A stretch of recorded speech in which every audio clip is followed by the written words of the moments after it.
이 시간에 오신 여러분들 위해 하나님의 놀라운 은혜가 넘치기를 주의 이름으로 축원합니다. 53장이 고난받는 메시아, 고난받는 여호와의 종에 관한 말씀을 하고 있다 그러면 54장은 이스라엘의 회복에 관한 말씀을 하고 있습니다. 이스라엘이 처해 있는 상황이 어떤 현실에서 하나님께서 회복을 하겠다라고 말씀을 하고 있는 걸까요? 1절 말씀에 보면 잉태하지 못하여 출산하지 못한 너는 잉태하지 못하여 출산하지 못하다. 이것은 여인에게 있어서 남자에게 있어서 이상이 생겼다. 이런 부분도 있지만은 남자와 여자가 가까이 할 수 없는 시대적 상황을 만나고 있다. 이렇게 볼 수 있습니다. 곤고하고 힘든 상황에 있기 때문에 남녀가 합방을 할 수 없는 현실에 놓여 있다. 이 말이죠. 3절에 보면 황폐한 성읍들, 소위 쑥대밭이 된 사람이 살 수 없는 상황. 7절에 보면 너를 버렸으나 간섭하지 아니하고 돌보지 아니하고 너를 떠나버린 상태. 11절에 보면 너 곤고하며 광풍에 요동하여 안위를 받지 못한 자여. 안위가 없습니다. 광풍에 시달립니다. 공고한 상황에 놓여 있습니다. 15절에 보면 분쟁을 일으킨다. 다투고 갈등하고 있다. 17절에 보면 대적하여 송사하는 모든 혀, 대적하고 상대를 공격하는 상황에 놓여 있다. 그러므로 이런 현실에서 절망하고 두려움과 염려 가운데 있는 상황이다. 바로 이런 현실에 있을 때 오늘 희망의 메시지를 하는 거죠. 4절에 보면 두려워하지 말라. 14절에 보면 두려워하지 아니할 것이며, 이런 현실에 절망하고 갈등하고 두려움이 있을 때 두려워하지 말라. 이렇게 말씀을 하고 있습니다. 자, 그렇다 그러면 왜 두려워하지 말라고 말씀을 하는 걸까요? 하나님께서 고통하고 있는 이스라엘에 대한 생각 때문에 그러합니다. 5절에 보면 이는 너를 지으신 이가 내 남편이시라. 하나님이 너를 지었다. 그리고 하나님이 내 남편이다. 성경에 하나님과 하나님의 자녀들의 관계를 부부관계로 표현하고 있는 건 많죠. 우리 신약에도 보면 신랑 되신 예수님이라고 하고요. 계시록에 가면 어떤 내용이 있죠? 혼인잔치요. 우리와 신랑 되신 주님이 잔치하는 내용이 있는 걸 봅니다. 곧 저와 여러분은 단순한 관계가 아니라는 걸 말하죠. 부부관계, 신랑 되신 주님, 신랑 되신 하나님을 말씀을 하고 있습니다. 또 우리에게 말씀을 합니다.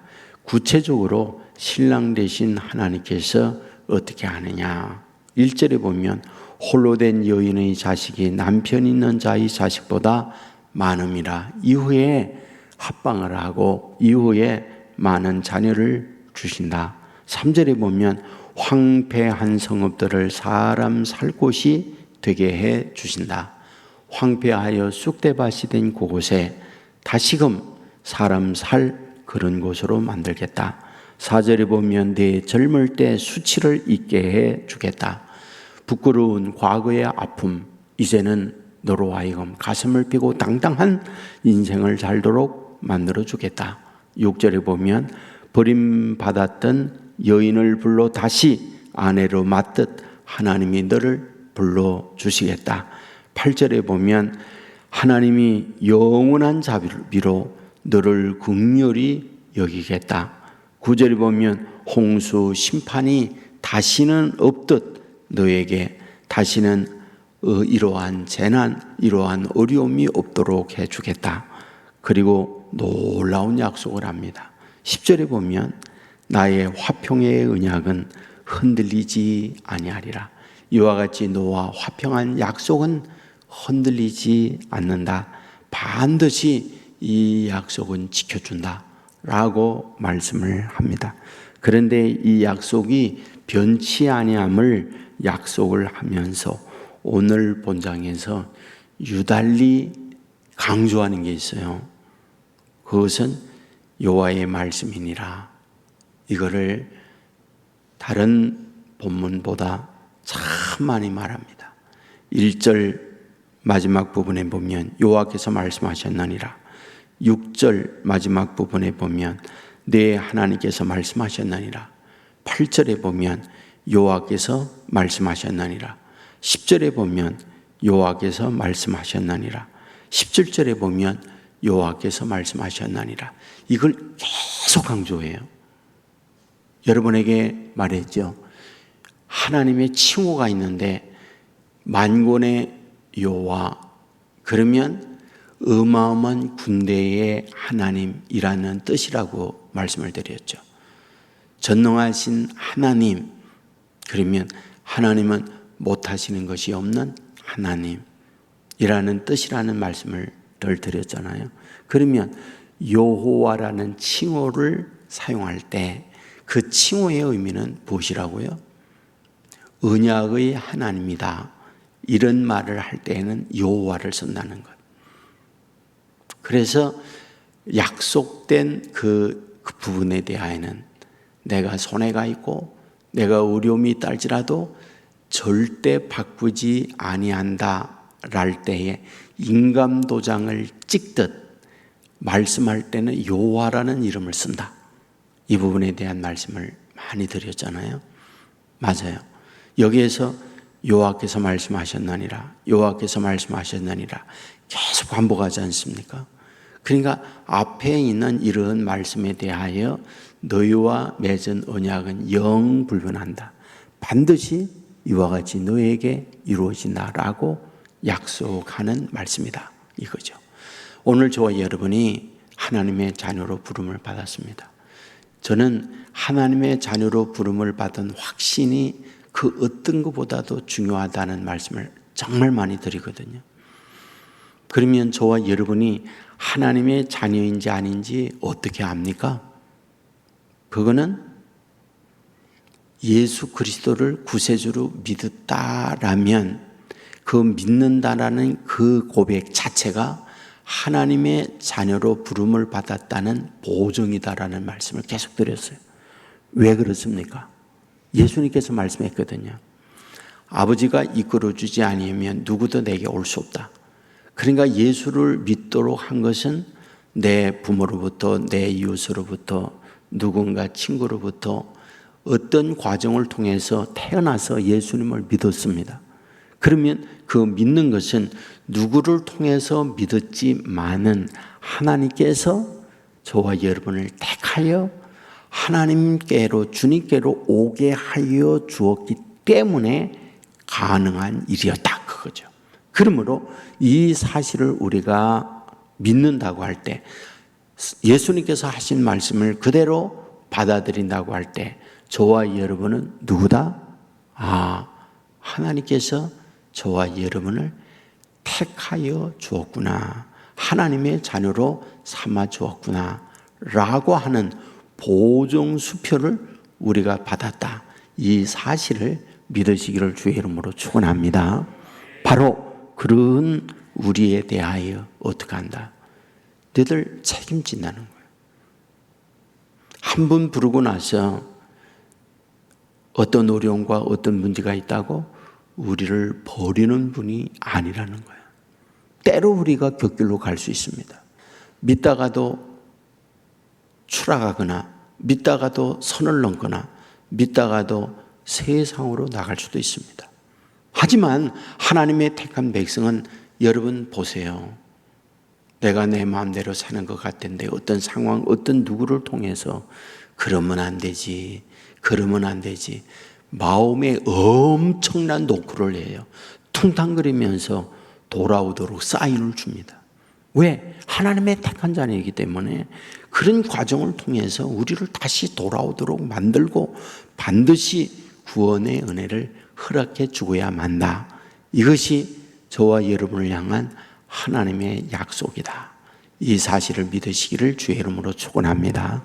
이런 보장, 이런 확실 속에서 가슴을 당당히 피고, 그래, 나는 하나님의 자녀로 부름을 받는 하나님의 백성이야, 이런 은혜 아래서 오늘도 승리하는 저와 여러분 되기를 주의 이름으로 축원합니다.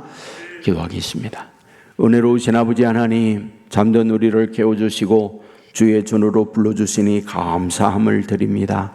하나님께서 이스라엘을 구원하는데 황폐된 자리에서, 버림받은 자리에서, 광풍이 요동하는 자리에서, 포로된 자리에서, 잉태하지 못한 상황 가운데에서 다시금 불러 하나님의 사랑, 하나님의 은총을 허락해 주시는 걸 약속하고 있는 말씀을 보았습니다. 하나님의 자녀로 부름을 받은 하나님의 자녀들을 향한 하나님의 마음이요 우리를 향한 약속인 줄 믿습니다. 여호와께서 말씀하시느니라, 우리 하나님께서 다시금 보존적 약속의 말씀을 강조하고 있는 것을 보게 됩니다. 하나님의 말씀은 변개치 아니하고 하나님의 말씀은 상황과 어떤 현실에 있다 할지라도 바꾸지 않는 하나님이라고 말씀해 주고 있습니다. 주여, 원하옵는 것은 이런 하나님의 말씀을 굳게 믿고 하나님의 자녀로 부름을 받은 확증 속에서 가슴을 당당히 피고 어려움이 있다 할지라도 하나님이 나와 함께하고 반드시 승리케 하신다는 보증 아래 살아가는 자녀들 되게 하여 주옵소서. 기도합니다. 하나님과 연결된 기도가 되는 줄 믿습니다. 기도합니다. 하나님이 우리의 간구 들어주시는 줄 믿습니다. 기도의 응답이 있는 새벽 되는 줄 믿습니다. 주의 뜻이 이루어지게 하여 주옵소서. 임마누엘 되시는 주님, 오늘도 동행하며 어디에 뭘 하든지 앞서가시며 인도해 주시고 절망적 상황에 희망을 주시고 무언가 결정을 내려야 할 때 하늘의 지혜를 내리고 주옵소서. 아버지 하나님이여, 약하여 힘들어할 때 함께하여 강하고 담대한 사람으로 만들어 주시옵소서. 온 세계 교회에 성령이 임하고 은혜가 임하고 기도의 응답이 있고 인생의 문제가 해답을 얻고 수고하고 묵은 짐자들이 쉼을 얻는 교회가 되게 하여 주옵소서. 광명한 빛을 보고 빛 대신 주님의 인도받는 교회가 되게 하여 주옵소서. 오늘도 질병으로 아파하는 이들 나사렛 예수 이름으로 명하노니 깨끗함을 입을지어다. 병상에서 일어나 강건함을 잊게 하여 주옵소서. 오늘도 여러 가지 어려운 상황에 놓여 있는 자녀들 함께하여 도와주심으로 말미암아 지혜로운 하나님의 사람으로 서게 하여 주옵소서. 아버지, 각 가정의 어려운 가운데 놓여 있는 분들이 있습니다. 도와주옵소서. 사람의 힘으로 풀리지 않는 문제 하나님이 풀어 주시옵소서. 이 나라 이 민족 불쌍히 여겨 주시기 원하옵고, 특별히 아버지, 많은 비로 인하여 어려움을 겪고 있는 이재민들이 있습니다. 주님 찾아가셔서 희망을 잃지 않게 하여 주옵소서. 아버지 하나님이여, 특별히 이 나라의 미래를 하나님이 맡아주시기 원합니다. 위정자들 자신의 권력적 욕망에 눈이 어둡지 않게 하시고 정말 나라의 미래를 위해서 생각하는 지도자들이 되게 하여 주시옵소서. 아버지, 남북 간의 분열적 상황, 평화로운 통일 아버지 하나님이 허락하여 주시고 무너진 저 북한 땅에 다시금 주의 제단이 세워지는 복된 나라가 되게 하여 주옵소서. 오늘도 주님과 함께 믿음 안에 승리하는 자녀를 삼아주실 줄 믿고 언제나 선하고 복된 길로 인도해 주시는 우리 주 예수님 이름으로 기도드리옵나이다. 아멘.